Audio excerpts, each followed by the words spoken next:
Hey, Derek here, TDY at Laughlin Air Force Base. See all these comments on the enlisted promotion system, and I know there is a comment limit on Facebook, so I just want to just ramble my thoughts, my view, my opinions, personal opinions on the current system. I find it interesting as though a lot of people don't know what our system actually is called outside of the Air Force. The Air Force calls it, like stratification and stuff like that. But in the business world, it's called a vitality curve, pioneered by Jack Welch, I believe his name is, in the 1980s. Because it's great for factory workers, who produces the most light bulbs, who's producing the, average of the road, and who's not producing enough, we need to fire. I mean, also referred to as stack ranking, forced ranking, the 70-20 model, and 20-70-10 model, so on and so forth, because you got your high performers, your average people, and people not making the cut. But I don't want to focus too much on the basics of the Air Force system. That's not why I'm here making this video. I want to talk about people's suggestions and why I think a majority of them just don't work. So I think one of the fundamental issues is it's your writing. And this is not to say it's bullet writing or narrative writing or just writing as a whole. I think when it becomes a pen on paper issue, it becomes a verbal arms race, so to speak. And what I mean by that is, let's say you spend 10 hours writing your EPR, whether it be bullet-based, narrative-based, decoration style, doesn't matter. If that is what one of the factors of you being promoted is, your peers, your competitors, maybe they spend 20 hours, okay? And their writing is just a little better, hits a little harder, maybe a little bit smoother. You might not get promoted, you might get promoted, what have you, but you saw them spend 20 hours and so you're going to spend 40 or 50. And then, they're going to go and continue on in this cycle endlessly. You're going to attend bullet writing classes, bullet writing seminars. How often do you see a bullet writing class? And you don't very see that often, an airman class just to be a better airman, better NCO, and so on. They have those, but I see bullet writing classes all day because that's what matters. It's not per se the content, but how well you write it. That has such a strong influence on perception and what's on there. And counter argument of this, again, flaws with the EPR system is because every leadership chain, and I agree with this, has, revitalizing squadrons, ability to determine, potential and everything else, it also doesn't matter kind of what's on there in terms of promotion statements. So it's not just that writing. Of course, the board sees it. They don't see that. But in terms of who you like, and the writing isn't be-all, end-all, but we have to spend time on it, and a lot of time on it. And there's a study, I'll probably link to it below, that if you have 10,000 employees who have to write annual performance reviews, you're going to spend $35 million in man hours. And that's an average 10,000 employees. One of the great, Chief Write, initiatives, we don't have to write EPRs for our younger airmen, but not counting them, let's say the force is 300,000 strong, we'll drop 100,000 and say we're writing performance reports for 200,000. You take $35 million for 10,000 employees, and we need to up that to 200,000. 35 times 20. I'm going to pull out my little handy dandy calculator. 35 times 20, and you can tell this is done in one take because I probably should do that in my head, is $700 million is what we spend roughly on our EPR system a year. Every year is about how many man hours on average estimate based upon that study is and I'd probably agree with that. I mean, because you think about it, when you write an EPR, you have to spend hours on it if you want it to be good. And we all know we write our own EPRs. Then your supervisor rewrites it, and then that supervisor, then your section chief, whoever, it goes through all these chains and all these reviews and edits and comes back down. And I mean, that's all time. And then not to mention the board process, and they have to review it and everything else, and CSS has to input it. I would say a conservative estimate is probably closer to 800 million at least in man hours every single year. And that cost is astronomical. Other problems I have with the EPR system as a whole, or as we like to know it now, a vitality curve, And again, if you think a vitality curve is great and you think stratification in writing is great, Google it. I dare you type in vitality curve, Harvard study, vitality curve, anything. And one of the more ironic points I find is that GE, the inventor of stratification, the vitality curve, dropped the vitality curve as part of their promotion system in 2015. Again, I read about these things. Dates might be plus or minus a year, but more or less. And they dropped it. The creator of this system, it doesn't work. And then other companies some companies still use it, and that is true because, again, if you're making light bulbs and that's all you do and that's all your employees do, that makes sense. I get it. It works. Who's making the most? Who's making the least? I mean, Microsoft did adopt it, but then Microsoft noticed that managers and a lot of people were spending more and more time working on these performance reviews than doing their job, because that's what got them promoted, not per se their job. Again, going back to some of the other second, third order effects consequences, in terms of teamwork, team building, promotions, and everything else. A lot of times, if you are, let's say, the number 2 worker in your work center, the current promotion system does not incentivize cooperation. So especially if you're working with someone who's in your work center and promotion eligible as well. It creates this thing, because also known as game theory. So if we look at a promotion system as game theory, that's another term of what causes wins, losses, percentages. If you're the number 2 worker, do you want to have the number 1 worker on your team working on you with a project, so on and so forth, because they are your competition. And so we create a system similar to Monopoly. I know that sounds weird, but but Monopoly only has one winner, but our promotion system winner, you got your, must promote now. Sure, it's not just one winner. You got a couple winners, but it creates a system where your biggest competition, your biggest opponent player is your coworker or people in your squadron, unit, wing. They are your competition. And by creating that, it incentivize teamwork and sharing information. Now, I wholeheartedly, my most important thing is legacy, and what you do lives on past you. But if you create a system that incentivizes selfishness, looking out for number 1, and focusing on yourself, and intentionally avoiding development of your direct peers, I don't think that's going to create long-term the airmen that we should be promoting. For example, let's say there's a really good education website to help you get your bachelor's or something else. If you're the number 2 airman, it doesn't make sense from a game theory perspective, or even in the current promotion system perspective, to help someone that's your competition. It negatively hurts your chances of promoting. So you have a promotion system where you helping people, your peers, negatively can hurt your chances. And a lot of people are like, oh, that's not the case, that's not true. But due to the system and how it works, it is. We can argue that and have debates, but it is. And so I think that is a huge detriment to one of the effects of the current system that we have. And what makes it worse is, I guess, optics as well. So a lot of times, and this is just an opinion, again, all opinion based here. A lot of times, maybe a commander does not want to give, especially if there's not a lot of statements to the same work center. Especially if you have a diverse unit. Now, a bigger unit, maybe someone like security forces, they're all security forces. That makes sense. But different sections have different things. And this is where going back to the, vitality curve GE model, if we're all making light bulbs, sure, makes sense. But now here's the problem. And I'm going to throw a hypothetical out there because, no one does this. You have a person who baked 10 cakes. You had a person who did 2 oil changes, and then you have a person who hosted 3 parties and for some visitors. Okay, all 3 different people. Which one's most impressive? Most of us have probably maybe changed an oil, or baked a cake, or thrown a party. Rack and stack those achievements. We've all done those things. We know what they are, but racking and stacking them with diverse things is hard to do. And I'm not saying commanders can't, and they don't have that ability or anything like that, but it's literally comparing apples to oranges.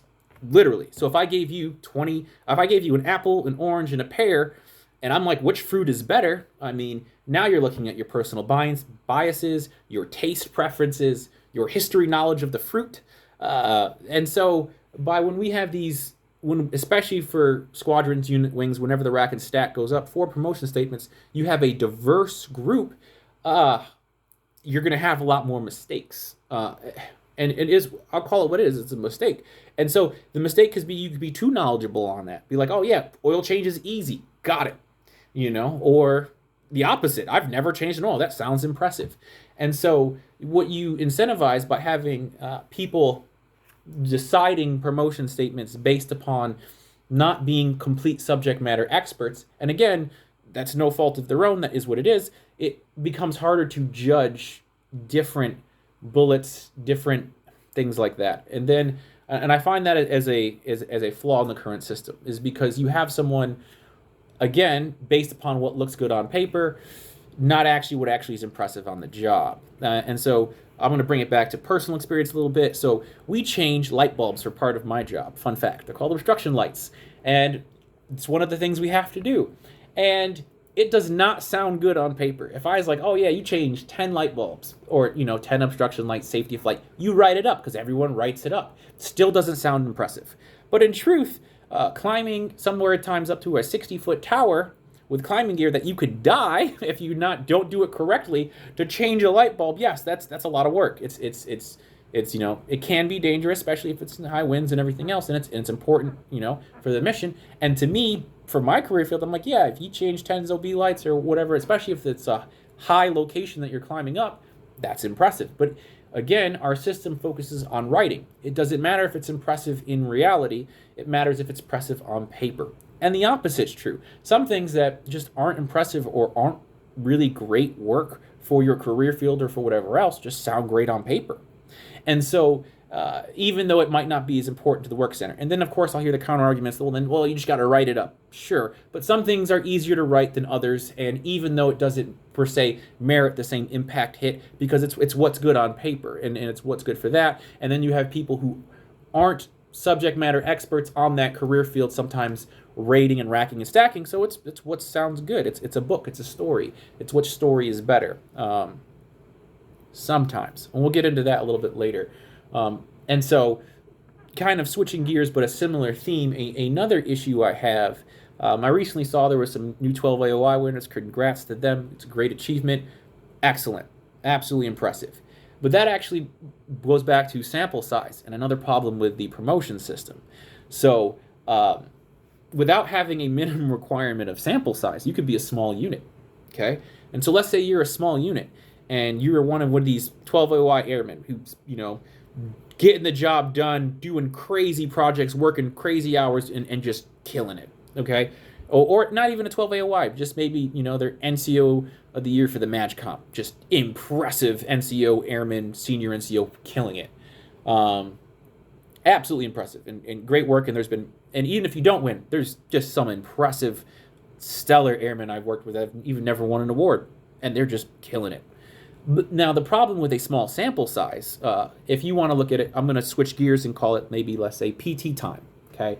So I work with a guy who runs like 8-minute mile and a half or something crazy. It's something so just unrealistic. It's definitely like under 9 or close to 9. It's so ridiculous. I don't even know what time it's just he gets hundreds on every test without even trying. He runs before his PT test. You know what I mean? One of those people, those people I'm talking about. They're just killing it, absolutely smoking.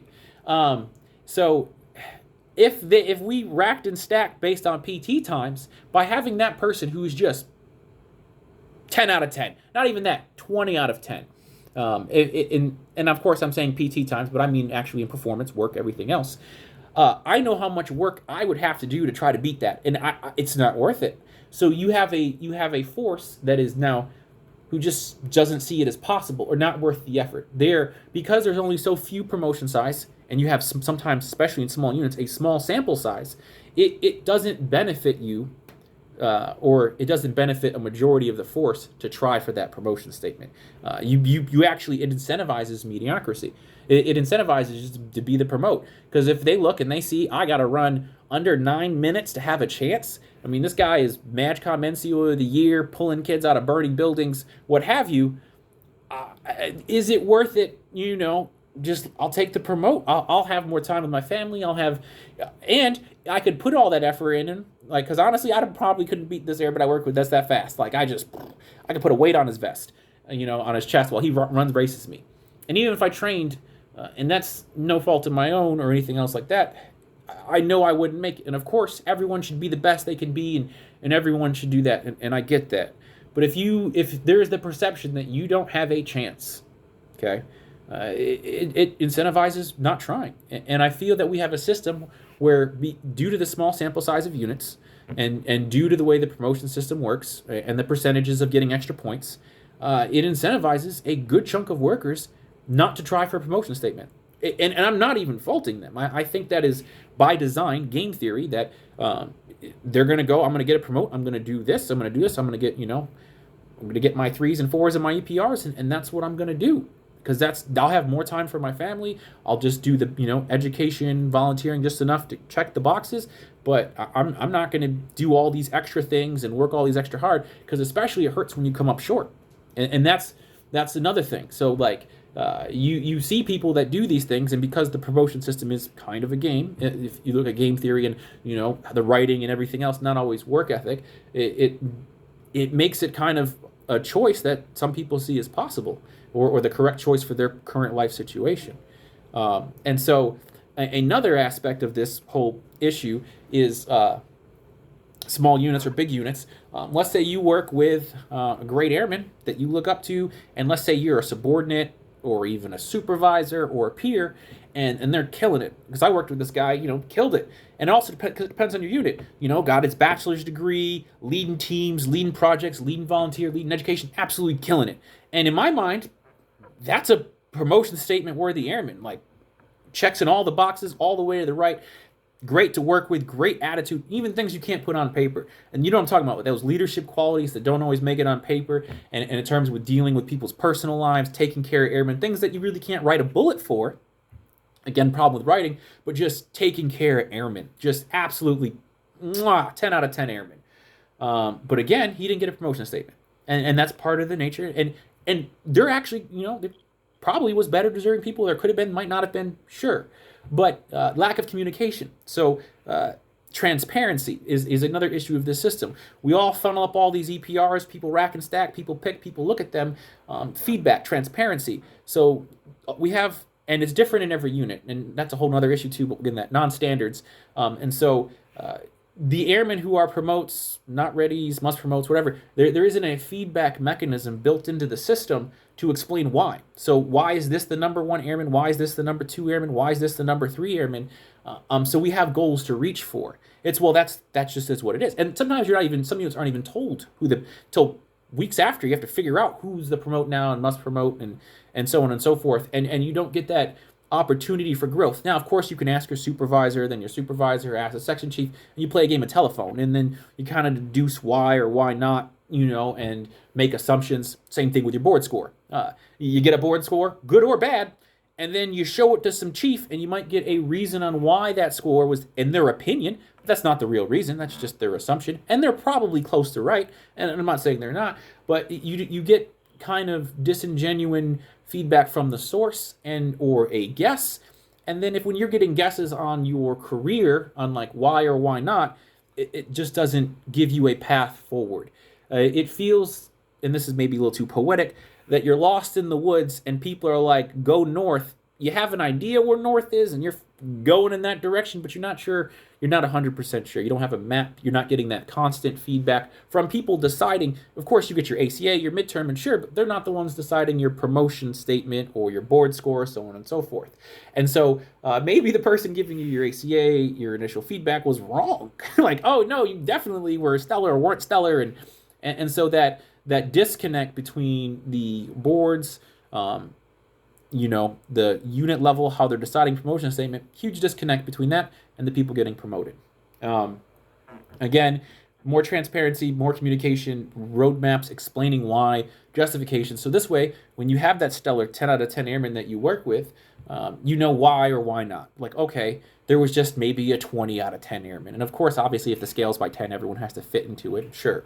And so Another thing, because I actually explained, some of my civilian friends asked me like, "Well, that system sounds good." When I was explaining to them, and I was like, "Look at it this way: the system incentivizes you being on a terrible team. It's one of the huge flaws." And so if little sports analogy here, but most people I think will get this. If not, I'll explain it again. Maybe if I told you we're going to promote you based upon if you're the best player on a sports team, would you A, rather play on an NBA team, or B, would you rather play on a, I don't know, third grade basketball team? Okay. Of course, it's funny and it's a great image. You get grown adult just swatting shots, dunking on little kids. Hilarious in my mind. But the thing is, it incentivizes you being on a subpar team. There's a benefit for actually not developing the team, being the best at what you do.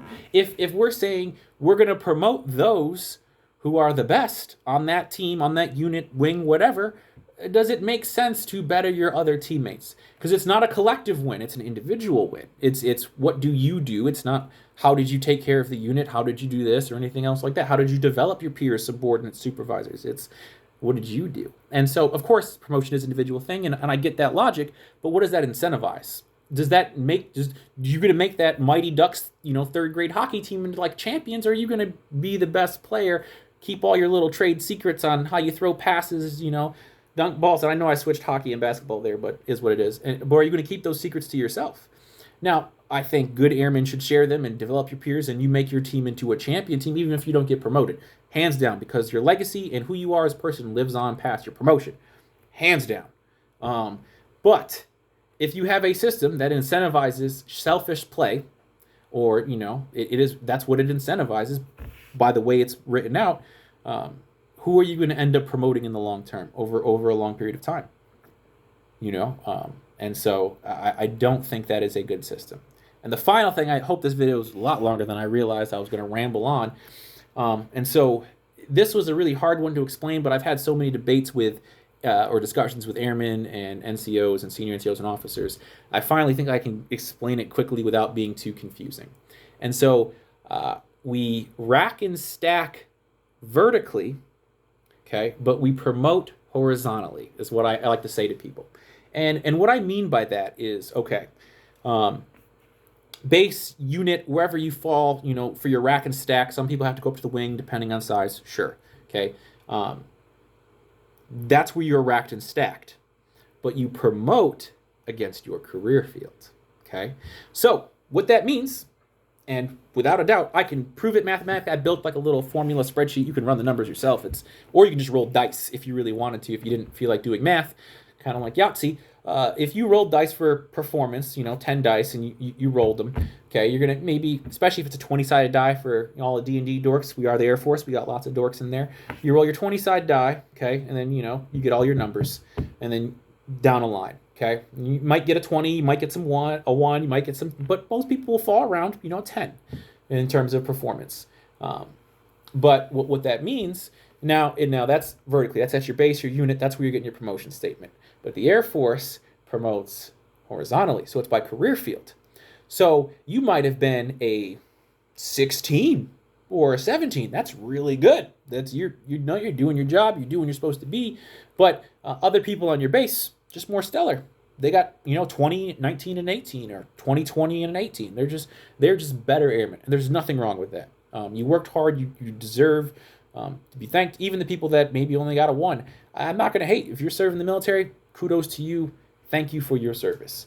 But in terms of going horizontally, that 17 could have been the best performing airman in the career field. Maybe everyone else was 10s, especially if it was a small career field, maybe, whatever else. That 17 was the best performing airman in the career field horizontally. However, let's say some other bases, we roll those dice again, maybe they rolled a 12. And then a bunch of other numbers got 8s. There was a party, DUIs. Numbers happen, especially when you go as large and having basically large career fields, small sample sizes for promotion. You're going to have discrepancies. And so at that base, that 12 airman, that was the best airman. So promotion statement, promotion points, they promote. And so you have situations where a 12 airman in the same career field promotes over the 16. And that's just the way the numbers fall. And the more you roll the numbers, the larger more airmen you incorporate into that system with smaller sample sizes of promotion statements, the more discrepancies you have where there's not a direct correlation between performance and promotion statements. And the glaring part is when you actually run the numbers of like how off is the system. And this is with 100% accurate vision. This is, which actually doesn't happen in the real world. So this is a perfect scenario. When you run the numbers, you get about a 30% error rate. And what I mean by error rate, and again, if we had like a 20 spread, the base saw the airmen either 30% higher or 30% lower than they actually are in their career field for that average. And which is a problem when you're looking at promoting people based upon career field vacancies, but you're racking and stacking them vertically. And of course, I'll mention this because someone always brings this up in the debate. They're like, what about BTZ? And I'm like, yes, but for BTZ, you are not promoted against your career field. You're only promoted against vertically how many spots are open for your unit, base, whatever. And so it stays within that vertical window, so to speak. You're not going horizontal against the career field. How many airmen do we have eligible for, the wing, the base, whatever, the unit? Okay, so these are our top percentages, and this is how many we go. So it stays within, you're competing against vertically the same people in your unit that you're going up against. But the problem is when you give promotion statements vertically, but then you are competing for spots horizontally. Okay. And of course, the layman solution is obviously if you just kept it either one way or the other, sure, obviously it would make sense more to keep it career field because then it makes more sense because then you'd actually have, this is just Derek's opinion again, you'd have subject matter experts in that career field knowing what's important, what's not important for those career fields and those future positions and those future roles going forward. And this video was a lot longer than I expected it to be, but I really just wanted to share my thoughts. Comment below on what you think. I could be rambling, but the big things I want to hit on is Google vitality curve and Google what other scholars and other people say and what companies have adopted or dropped it. And it's really interesting when you look at the number of companies that have dropped it because it's staggering because it doesn't work in a modern business environment. We're no longer assembly line workers. We're not. It's not what we do anymore. It's not how we write. And then also how long it takes to write performance. I think writing is going away. I think if you really want to make substantial change to the EPR system and promotion, it goes away. I think conversations with leaders and supervisors and I think adopting something more just completely different. I don't think we just tweak the EPR system and change it to narrative writing because again it's just going to become a storybook and who writes better. I think having conversations, giving feedback and I think that is the direction I would like to go because if you change it to narrative writing or something else it's just instead of being bullet writing seminars it's going to be narrative writing seminars and it's going to be out of control. I would much rather prefer you just call my supervisor or my supervisor, both of them, and like, hey, what are your thoughts? And something like that, or even like a resume. That's still kind of writing. I don't really like that, but just completely revolutionizing how we think. Or let's copy other companies. So this is my closing stuff. I think especially companies who abandoned the vitality curve, like GE, the creator, because it doesn't work in a modern environment. Like, let's look at Microsoft, who abandoned it, or General Electric, or other companies who had a similar promotion system and then retooled the entire system to better fit the needs of the workers and motivate, teamwork and cooperation and development and build a better force. And again, I could completely off my rocker. I was out in the sun all day working, trying to fix some systems, but those are my thoughts. Feel free to comment and love the Air Force and have a good night.